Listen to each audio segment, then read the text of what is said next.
Imagine carregar uma mochila invisível todos os dias, repleta de pedras que você não lembra de ter coletado, onde cada pedra representa momentos da sua infância em que você se sentiu pequeno e rejeitado. Você cresce, envelhece, conquista suas coisas, mas o peso dessa mochila nunca sai de cima de você, te deixando sempre cansado e confuso quando é questionado para falar. Essa mochila tem um nome: traumas. E superar eles não é sobre você esquecer o passado ou ser forte para seguir em frente. É sobre entender como essas experiências há anos vêm moldando a sua vida e toda a sua mente, e principalmente durante os anos mais vulneráveis da sua vida. Isso te obrigou a desenvolver estratégias de sobrevivência que hoje podem estar sabotando sua capacidade de confiança, de conexão e de se sentir seguro nesse mundo. Agora, aos 25, 35 ou 45 anos, esses sentimentos ainda estão cada vez maiores. Disparam quando alguém demora para responder suas mensagens, quando você precisa falar em público ou quando alguém demonstra interesse genuíno por você. Seu cérebro adulto sabe que está tudo bem, mas seu sistema nervoso ainda acredita que você tem 5 anos de idade e que o mundo é um lugar fundamentalmente perigoso. Mas eu tenho uma notícia boa. A mesma neuroplasticidade que permitiu que o trauma se instalasse ao longo da sua vida é a mesma que pode libertar você dele. Fique no vídeo, porque vamos te mostrar exatamente como fazer isso.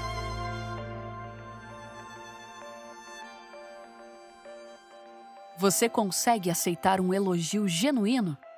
Ou sempre que alguém reconhece seu trabalho, uma voz interna sussurra bem no pé do seu ouvido: se eles soubessem quem você realmente é, eles não diriam isso.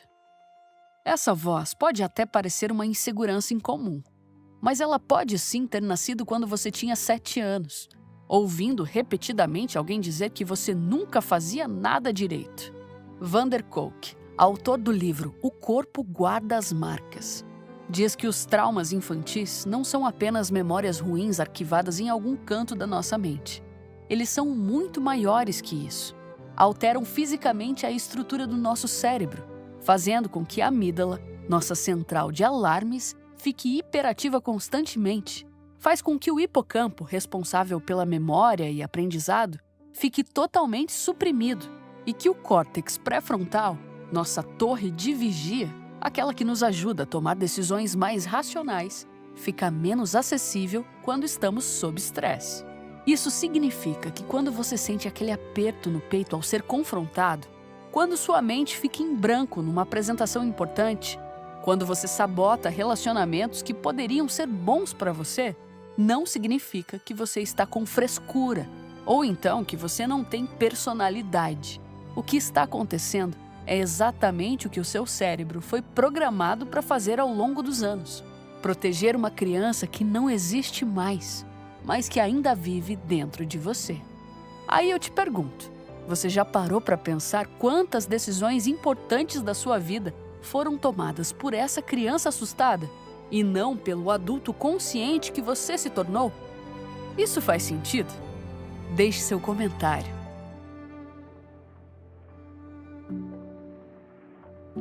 Você já se sentiu estranho quando recebeu abraços?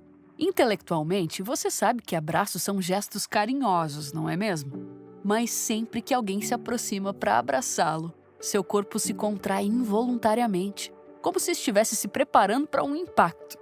Talvez você não entenda o porquê disso, mas por trás desse comportamento, o seu corpo guarda memórias de períodos em que gestos de carinho eram seguidos de algo doloroso. Peter Levine, criador da experiência somática, observou algo intrigante nos animais selvagens, em que mesmo enfrentando predadores constantemente, eles raramente desenvolvem traumas crônicos. Mas por quê? Porque eles possuem mecanismos naturais de descarga de energia traumática. Por exemplo, quando uma gazela escapa de um leão, ela treme, sacode o corpo, libera toda a tensão acumulada e volta ao estado de equilíbrio. Só que nós, humanos, perdemos essa capacidade. Nossa cultura nos ensina a engolir o choro, a ser forte, e a racionalizar tudo. Mas o trauma não é apenas uma questão mental. Ela também é fisiológica. Ele fica armazenado no nosso sistema nervoso, na tensão dos nossos músculos, no ritmo da nossa respiração e na forma como nosso coração acelera diante de certas situações. Por isso, somente conversar sobre o trauma, embora importante, nem sempre é o suficiente. Mas por quê? Porque você pode entender perfeitamente por que reage de determinada forma, mas continuar reagindo da mesma maneira. O seu corpo precisa aprender através de experiências seguras e gradativas que o perigo já passou. Você já notou como seu corpo reage antes mesmo da sua mente processar uma situação?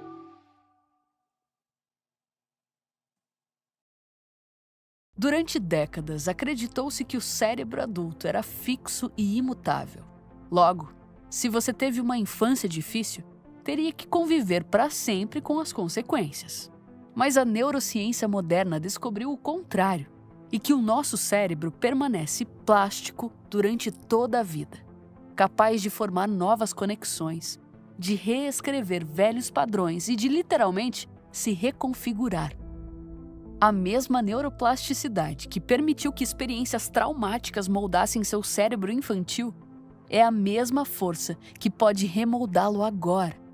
Por isso, cada vez que você escolhe uma resposta diferente, cada vez que questiona um pensamento automático, cada vez que permite que alguém se aproxime, mesmo quando sua primeira reação é se afastar, você está criando novos caminhos neurais. Você está se expondo gradativamente a uma experiência que não tem evidências de perigo. Assim como uma trilha na floresta que, de tanto ser percorrida, torna-se um caminho largo e bem definido, os seus padrões traumáticos se estabeleceram ao longo dos anos, por meio da repetição. Mas trilhas abandonadas se fecham, e trilhas novas se abrem quando começamos a caminhar por elas consistentemente. Para ficar mais claro, faça o seguinte: imagine que sua mente é como se fosse um jardim, que por anos você permitiu que certas plantas, pensamentos de autodesvalorização, medos excessivos e padrões de autossabotagem crescessem livremente.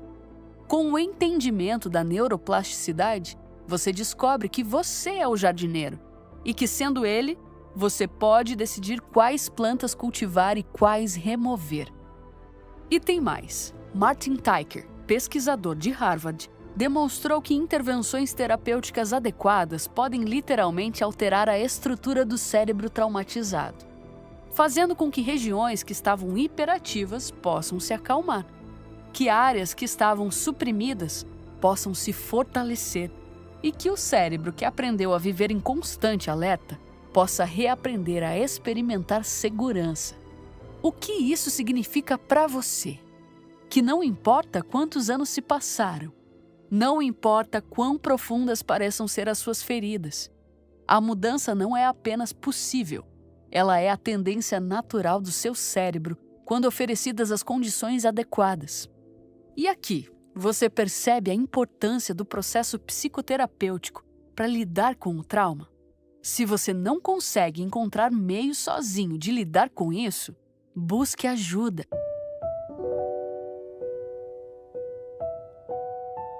Por que repetimos padrões que nos fazem mal? Você já se perguntou por que se sente atraído por pessoas emocionalmente indisponíveis?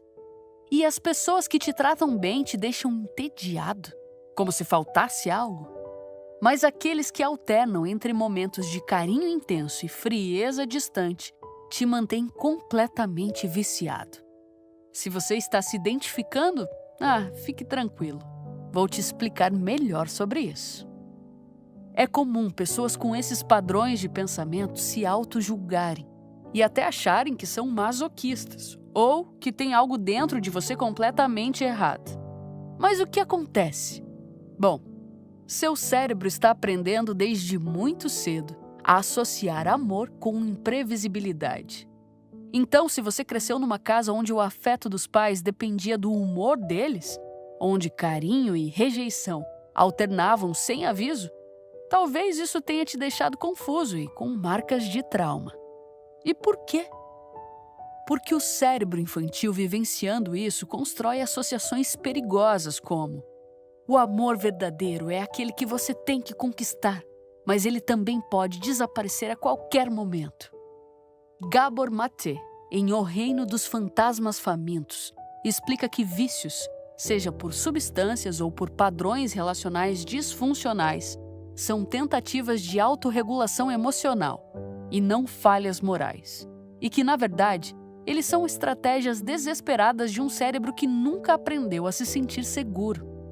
E você vive como se estivesse em uma montanha russa, entre momentos de conexão e momentos de rejeição que ativam os mesmos circuitos neurais que foram formados quando você era pequeno.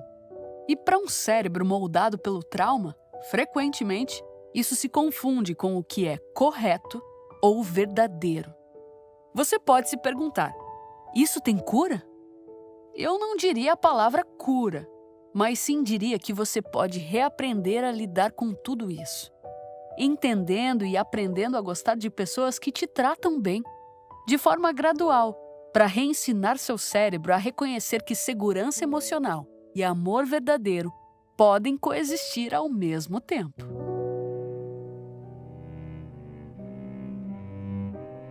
Você já parou para perceber que não sabe como se sente na maior parte do tempo? Que quando alguém pergunta, como você está? Você automaticamente responde, bem. Não porque está mentindo, mas porque genuinamente não tem acesso às suas emoções internas. Décadas de trauma infantil podem criar uma desconexão profunda entre sua mente consciente e as suas sensações corporais. Você sabia disso? Judith Herman, em seus estudos sobre trauma, identifica 3 estágios fundamentais para lidar com isso: estabelecimento de segurança, recordação e luto, e reconexão. Só que tem um ponto: não dá para você se reconectar com o mundo se primeiro você não se reconectar consigo mesmo. E é aí que práticas como o mindfulness se tornam revolucionárias para isso. O senso comum trata o mindfulness uma prática boba, que envolve esvaziar a mente ou se tornar zen. Mas ela vai muito além disso. Por exemplo, para sobreviventes de trauma, essa prática pode ajudar a desenvolver a capacidade de estar presente no próprio corpo sem ser sobrecarregado pelas sensações. E mais, a aprender a diferença entre estou sentindo ansiedade e eu sou ansioso, entre estou experimentando medo e o mundo é perigoso. Percebe a diferença? Quando você desenvolve a autoconsciência corporal, você começa a perceber seus padrões antes que eles te dominem. Se você sente a tensão se acumulando nos ombros antes de explodir com alguém, ou percebe a respiração ficando rasa antes de entrar em pânico, ou então você nota o coração acelerando quando alguém se aproxima emocionalmente, você pode fazer uma pausa e escolher uma resposta diferente. Van der Kolk reforça ainda mais isso e diz que práticas como yoga, meditação, dança e até artes marciais podem ser mais eficazes que a própria terapia para alguns tipos de trauma. Não porque a conversa seja inútil, não é isso, mas porque essas práticas trabalham diretamente com o sistema nervoso, ensinando-o gradualmente a relaxar, a tolerar sensações intensas e a experienciar o corpo como um lugar seguro. Você pratica alguma dessas coisas? Como você se sente? Compartilhe sua experiência nos comentários e aproveite para deixar o seu like.